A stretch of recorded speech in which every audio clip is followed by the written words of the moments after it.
우리 생각에는 죽어서 냄새가 나는 나사로를 살리신 사건이라든가 또는 풍랑과 바다를 잠잠케 하신 사건이라든가 무리를 걸으셨다든가 많은 병자를 고치시고 그런 등등 이런 기적들이 참 놀라운 기적이라고 생각할 것 같은데 대부분의 사람들이 그 설문조사를 해보면요 희한하게도 많은 사람들이 한결같이 예수 그리스도의 가장 대표적인 사역은 오병이어 사건이다 그렇게 꼽습니다.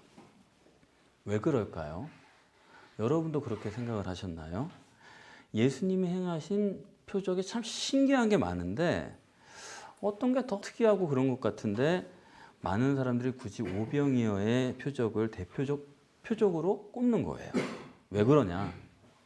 예수님께서 요한복음 6장 26절에서 대답을 하셨습니다. 그것은 사람들이 예수님을 따라오는 것은 예수님이 메시아인 줄 알고 따라오는 것이 아니고 예수님이 베풀어준 떡을 먹고 배부른 까닭이라 그래서 주님을 찾는다라고 답을 하신 것입니다. 주님이 그렇게 해석을 하신 거예요.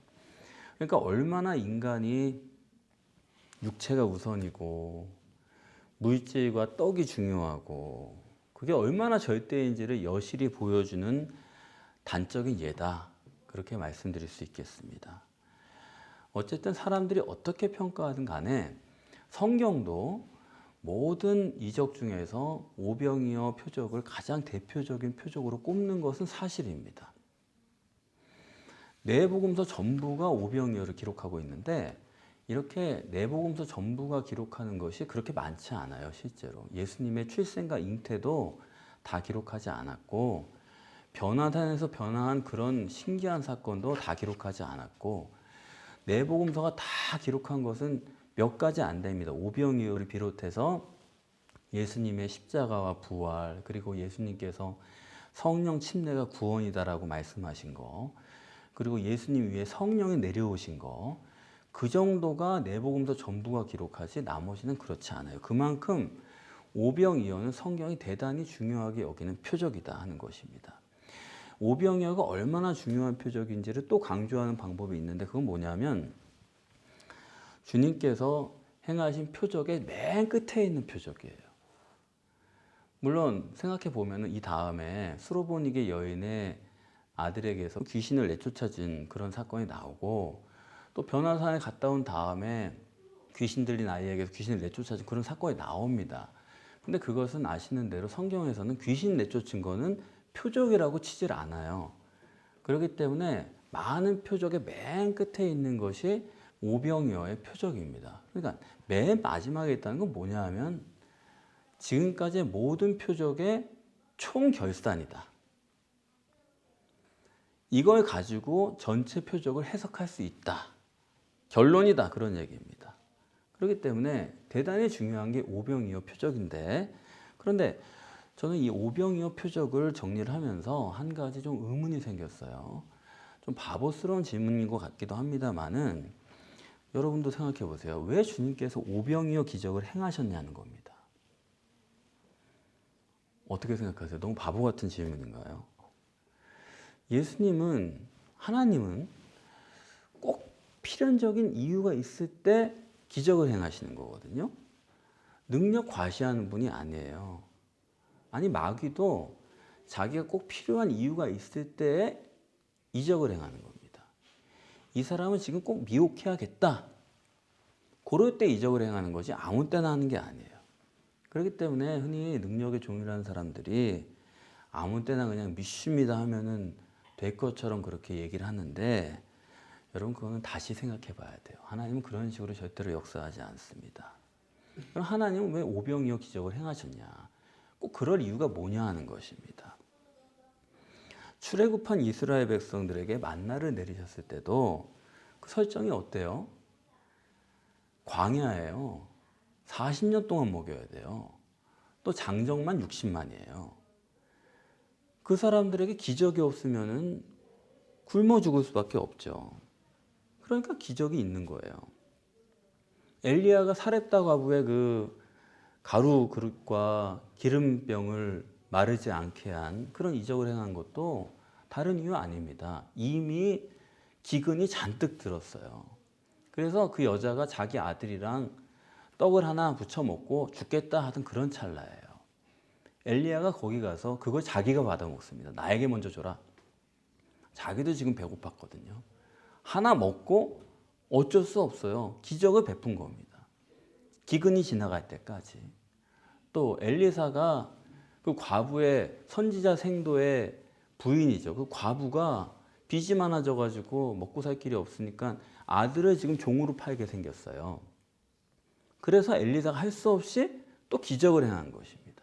그러니까 꼭 그럴 만한 상황이 아니면 기적은 일어나지 않고 꼭 그럴 만한 상황이기 때문에 그땐 반드시 기적이 있어요. 자, 오병이어 기적. 이건 뭡니까? 광야에서 많은 사람이 먹을 게 없어요.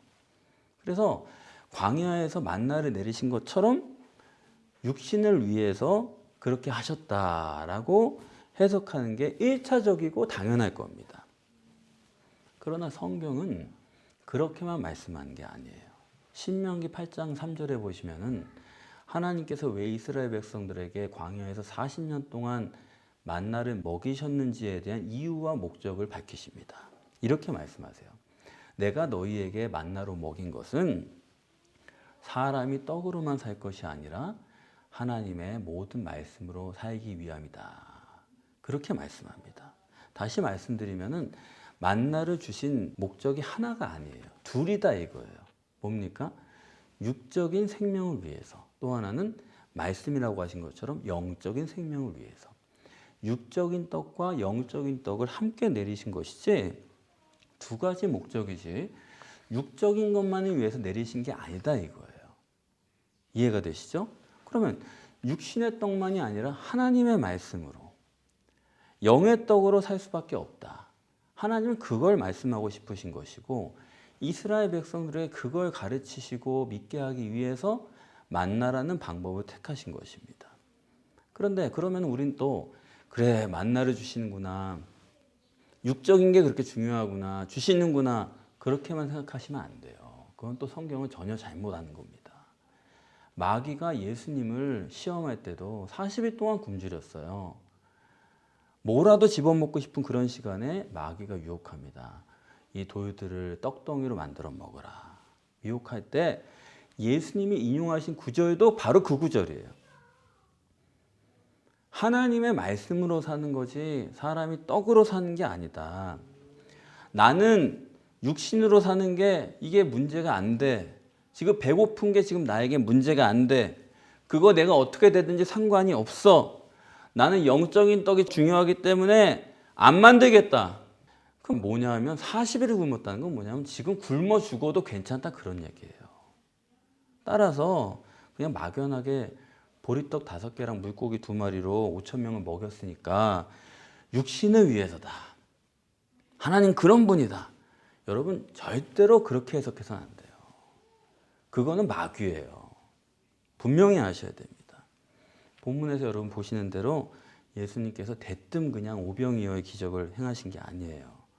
우선 제자들에게 예수님께서 9장 1절에 보시면은 능력과 권세를 주어서 파송을 보냈습니다. 그들이 파송 나가서 능력과 권세를 다 행하고 돌아와서 주님께 파송 보고를 하는 기록이 기록되어 있어요. 자, 이렇게 보고를 한 다음에 이 사도들이 우선 여러분들이 이 본문을 바로 해석하시려면은 10절부터 13절 사이에는 사도로 기록을 해요. 이걸 보실 수가 있어야 돼요. 2번 다. 그런데 14절부터 17절까지는 전부 제자로 기록을 합니다. 이름이 바뀌었어요. 이걸 유념을 하셔야 돼요. 처음에는 사도들이 와가지고 예수님께 잔소리를 하는 거예요. 아니 예수님 여기가 광야 아니에요? 지금 날이 저물었잖아요. 지금 광야에 먹을 것도 없고 여기 지금 5,000명이나 있는데 아유 예수님 이게 영 이해가 안 되십니까? 그거 지금 마을에 가가지고 뭐 좀 사다가 먹여야지 지금 이게 지금 뭐 하는 거예요? 이렇게 잔소리를 했다 이런 얘기입니다. 뭐냐 하면 표적을 잔뜩 행하고 봤더니 이 사람들이 아주 기고만장해졌어요. 뭐 좀 되는 것 같으니까 아주 예수님한테 훈계를 하려던 거예요. 예수님만 하는 줄 알았더니 우리도 하는구나. 아주 예수님한테 그렇게 대하는 거죠. 그랬더니 예수님께서 너희가 먹여라. 너희가 먹을 것을 주어라. 그렇게 대답을 했습니다. 그랬더니 제자들이 아니 우리가 어떻게 먹을 걸 줘요? 사 먹여야지. 그렇게 했다는 얘기거든요. 그런 연휴에 오병이어의 표적을 행하신 겁니다. 우선 이 본문에서 예수님께서 지금 잔소리를 하는 이 기고만장한 제자들에게 그래 니들이 그렇게 걱정이 되냐 그러면은 너희가 먹을 것을 주어라. 저들을 먹여라. 그렇게 말씀을 하셨죠. 우선 여러분들에게 여쭤볼게요. 이 사도들이 지금 주님께서 먹을 것을 주라 그러셨는데 먹을 것을 사람들에게 줄 수 있어요? 없어요? 한번 손 들어 보세요. 줄 수 있다. 손 들어 보세요. 줄 수 없다. 손 들어 보세요. 크게 여러분의 문제인 거예요. 왜 줄 수가 없어요? 줄 수가 있죠. 줄 수가 없는데 예수님이 주라고 말씀하셨습니까? 예수님이 그런 거짓말하는 분이세요? 예수님이 지금 사도들이 기고만장해가지고 예수님한테 잔소리하니까 그냥 꽈배기로 그냥 뒤틀려가지고 너희가 먹을 것을 줘라 이렇게 제자한테 기를 죽이는 겁니까? 예수님 그런 분이세요? 예수님은 사도들이 줄 수 있으니까 주라고 말씀하시는 거예요.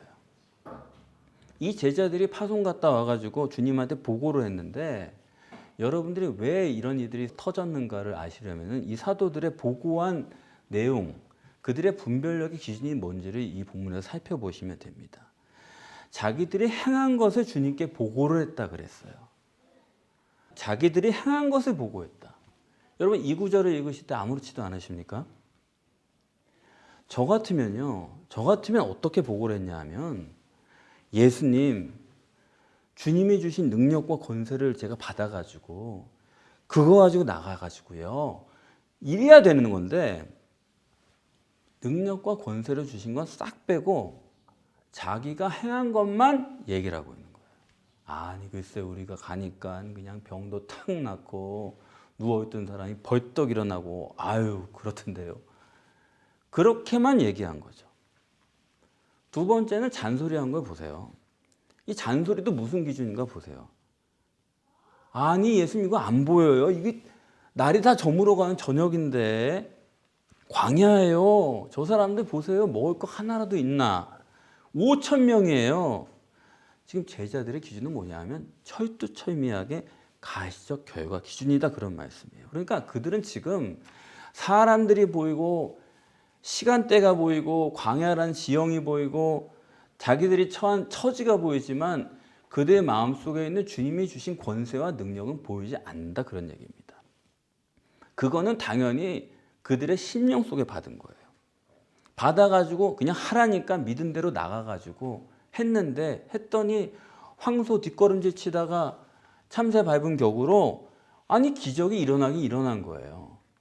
그래가지고 놀라긴 했지만 그건 그 문제고 지금 당장 사람들에 대해서 볼 때는 또다시 그런 능력은 다 온데간데 없고 자기의 육적 기준이고 이성적 판단이고 가시적 결과 기준이고 늘 이 문제를 인간적으로 어떻게 해결할까? 이건 어떻게 우리가 극복해 나갈까? 그런 종교적인 그런 기준이다 그런 말입니다. 이런 사람들에게 예수님께서 너희가 먹을 것을 줘라 그랬어요. 이 사람들은 틀림없이 이 경험을 했습니다. 벌써 1절부터 6절에 보시면 예수님께서 너희들 아무것도 갖지 말고 가고 그랬어요. 돈도 없이 옷도 없이 아무것도 없이 갔어요. 근데 실제로 아무것도 없이 갔는데 그 일을 다 하고 왔어요. 굶지 않고 왔어요. 자고 왔어요. 잠자고 다 왔어요. 충분히 했어요. 그런데도 가시적 결과 기준이니까 그때는 어떻게 그런 일들 다 헤쳐나갔는데 지금 봐가지고는 내 심령 속에 계신 하나님이 전혀 보이지 않는 것입니다. 하나님이 내 속에 들어오셔서 역사하셨던 그것이 전혀 이해 안 되는 지금 그런 상황에 빠져 있는 거예요. 심각한 문제가 여기 있는 겁니다. 이 사도들은 틀림없이 능력과 권세를 받았고 그걸 가지고 실제로 경험을 다 했어요. 근데 방금 전에 그랬는데 지금 돌아와서는 이건 못하겠다는 거예요. 이 가시적 결과 기준으로 산다는 거는 항상 이게 문제예요. 똑같이 지금도 하나님의 능력이 역사하시면 된다 이래야 되는데 그게 됐으면 그때 된 거고 다른 건 아니야. 과거에는 됐겠지만 지금은 아니야. 그때는 그런 사람 때문에 됐겠지만 지금은 아니야. 그게 문제인 거예요. 가시적 결과 기준은 항상 이게 문제예요. 요거 그거 외에는 전혀 아무것도 못해. 그게 율법주의랑 다른 게 뭐가 있습니까? 그거밖에 모르는 거예요. 제자들이 이런데 주님의 기준은 전혀 틀려요. 너희가 먹을 것을 줘라. 주님은 어떤 기준입니까? 주님은 보이는 거예요. 주님은 사도들의 마음속에 능력과 권세가 여전히 있다는 걸 보는 거예요. 그걸 믿는 거예요. 그걸 뭐로 말할 수 있느냐? 지금 13절까지는 예수님께서 먹을 것을 주라 할 때까지는 사도로 표현합니다. 능력과 권세가 있는 사람이에요. 주님께서 진지하게 주신 능력과 권세가 여전히 그들에게 남아 있어요. 그리고 이제 전혀 나 못합니다. 손 털고 난 다음부터는 오병이어 표적에서는 지금 신분만 하잖아요. 그때는 제자라는 이름으로 바꿔놓은 거예요. 예수님이 정확하게 구분을 하시는 거예요. 여러분 정말 바로 아셔야 되겠습니다. 우리가 성령 받는다는 게 뭐예요? 성령 받는다는 것은 전능하신 하나님이 내 속에 들어와 계시는 거예요. 그분이 들어와 계시면 못할 게 없는 거예요. 여러분이 원인 기준이냐 결과 기준이냐, 여러분이 영적인 사람이냐 육적인 사람이냐, 이건 천지 차이입니다. 영적이지 않으면, 원인 기준이 되지 않으면 하나님도 몰라보는 거예요. 이미 계세요. 근데 몰라요. 방금 만났어요. 근데 잊었어요. 그게 인간이다 그겁니다. 그래서 제가 늘 말씀드린 대로 십계명에 뭐가 다 필요해요? 계명은 한 개뿐인 거예요. 오직 하나님이 나와 함께 하시면 나머지 9계명은 다 필요가 없어요. 왜냐하면 그건 다 자연스럽게 해결될 것이기 때문에. 하나님과의 관계만 우리가 맺어져 보세요. 일일이 신경 쓰고 살 게 뭐가 있어요? 일일이 걱정할 게 뭐가 있어요? 자녀 교육? 자녀 교육 우리가 인성 교육하고 직업 교육하고 결혼은 누구랑 해야 되고 그런 거 일일이 다 간섭하고 시중될 게 아니고, 그 아이가 하나님과 친해지기만 하면은, 그것만 먼저 바로 됐다 그러면 나머지는 다 풀어지는 거예요. 그걸 어떻게 쫓아다니면서 이럴 때 이렇고 저럴 때 저렇고 누구 말 맞다나 성경에 36,500가지의 계명이 있다고 하는데, 그걸 우리가 사건마다 무슨 경우마다 어떻게 우리가 다 가르칩니까? 어떻게 그걸 사람이 다 지키고 찾아 살아요? 그렇지 않습니까? 내 안에 성령이 계시고 그분과의 교제만 이루어지면, 아니 내가 지금 무엇 해야 될지, 어떤 마음이어야 될지, 어떤 믿음이어야 될지, 그건 어렵지 않아요. 다 알게 되니까요. 이미 능력과 권세를 주셨는데 그거는 까마득히 인식하지 못하고, 그로 인한 결과도 그냥 그때 운이 좋았던 것 마냥, 그때는 그랬던 것 마냥, 마치 지금은 저주라도 받은 사람인 것 마냥 과거에 그것만 귀하게 여기는, 그건 귀하게 여기는 게 아니에요. 그 점을 우리가 본문에서 깊이 고민해야 되겠습니다. 그래서 이 지금 오병이어의 표적으로 주님께서 정립해 주시려고 하는 것은, 제자들과 주님을 대비하면서 정립하는 첫 번째는, 이렇게 제자들이나 또 예수님도 모든 사람은 단일체가 아니고 이중체라는 정립이에요. 이게 늘 뻔한 것 같지만 여러분, 이게 확실하게 잡힌 사람이 그게 굉장히 힘든 거예요. 여러분 이 점을 본문에서 보시면서도 이게 이중체에 대한 얘기구나, 이게 여러분 들어오지 않았다면 여러분 떡에만 관심이 있는 분들이에요. 이렇게 많이 떡을 먹었네. 그거는 우리가 지금 잘못 보는 거예요. 지금 예수님께서는 권세와 능력을 주셨어요. 그리고 나가서 신비한 능력을 행했습니다. 여러분 단일체라면, 인간이 속에 영혼이 없다면 이 물리적 인간만 가지고 어떻게 그런 기적이 일어나요? 아니 남의 말만 믿고 가가지고 하면 되는 거예요. 뭐가? 예수님이 주셨으니까 믿어, 그 말만 듣고 가서 하면 이게 되냐고요. 기적이. 인간이 육체뿐이라면 이런 일은 불가능한 거예요. 인간 속에 영혼이 있기 때문에 가능한 거고, 그렇죠? 물리적인 존재만이라고 한다면은 내가 이거 하면 이거 나오고 내가 요만큼 하면 요만큼 얻는 거지. 그거 외에 뭐가 더 있어요. 절대 있을 수가 없는 일이에요. 그런데 제자들은 예수님의 능력과 권세만 갖고 말씀을 한 것뿐이거든요. 전혀 인식도 안 되는 그걸 갖고 나가서 했더니 초월적인 능력과 권세가 놀랍게 나타난 거예요. 초월이니까 이거는 자기도 인식할 수가 없습니다. 그런데 나가서 했더니 그런 표적이 나타난 거예요. 인간이 단일체라면 절대로 가능하지 않죠. 그래서 제가 이런 말씀드리죠. 인간이 물리적 인간이고 육체뿐인 단일체라면 유사일에 영혼일탄이라는 사건은 단 한 건도 있으면 안 되는 거예요. 인간이 4분 동안 숨 못 쉬면은 뇌세포가 파괴되고 그 사람 절대로 영영 못 일어납니다. 육체는 그런 거예요. 그런데 영혼이라는 것이 있기 때문에 영혼이 나갔다가 들어올 때 그것이 주체가 돼서 죽은 몸을 되살리는 힘이 영혼에게 있는 거예요.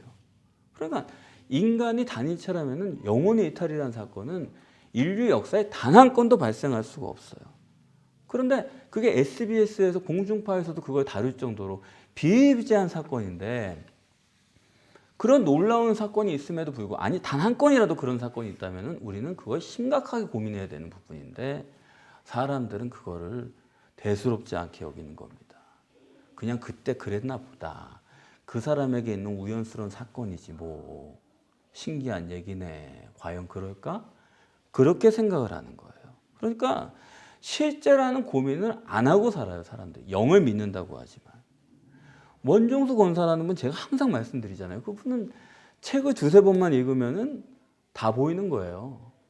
자기가 고갯짓만 하면 책장이 넘어가는 거예요. 그런 신통한 능력을 받은 거예요. 그래가지고 뭐 예수님만 열심히 믿으니까 책 두 번만 읽고 가면은 서울의대 가고 하버드의대 가고 그거 가지고 간증하러 다닌 거 아닙니까?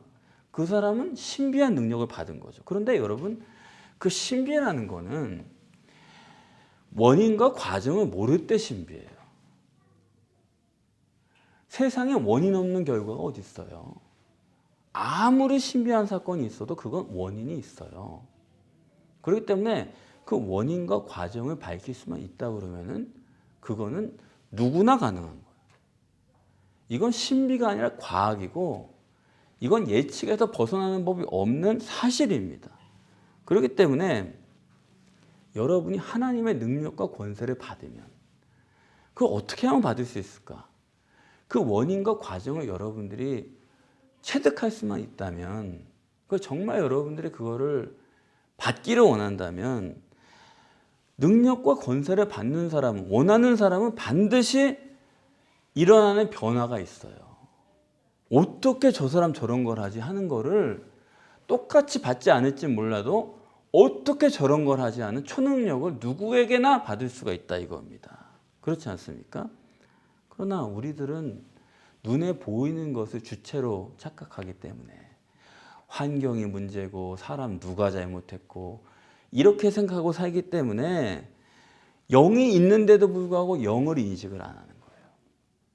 환경 해결하려 들고 내가 발로 뛰려고 들고 누구 탓하고 누구 칭찬하고 누구 위하고 이렇게 되는 거예요. 아니요. 우리에게 영이 있잖아요. 사람이 해결해 주는 게 아니더라고요. 사람한테 잘해가지고 그분이 나 챙겨주는 거 아니에요.